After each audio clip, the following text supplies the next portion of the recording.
কাবলি তৈরি করছি। কি কি দিয়ে করছি দেখো। আলুগুলোকে আগে সিদ্ধ করে নিয়েছি, ছোলা মটর দিয়ে দিলাম, এটা সিদ্ধ করা, শসা দিয়ে দিলাম, টমেটো, ধনেপাতা কুচি,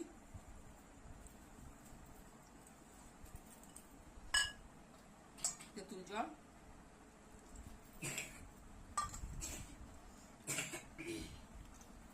ছোলা ভিজে,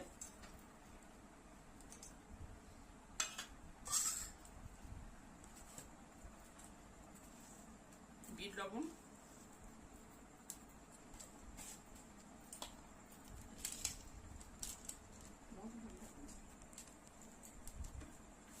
বিট লবণ, এটা গোলমরিচের গুঁড়ো, পেঁয়াজ কুচো,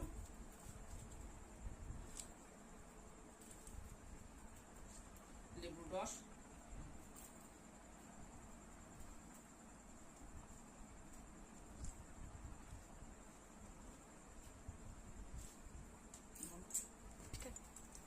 মিক্সচার মশলা, ধনে, জিরে, মৌরি, শুকনো লঙ্কা, গোলমরিচ দিয়ে ভেজে গুঁড়ো করে নিয়েছি। ওপরে একটু চানাচুর ছড়িয়ে দিয়েছি।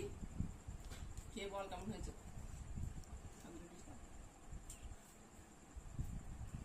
কেমন হয়েছে? ভালো হয়েছে। টক ঝাল মিষ্টি সব ঠিক আছে? হ্যাঁ, দারুণ। আপনাদের দেখতে কেমন লাগলো একবার বলবেন, কমেন্টে বলবেন।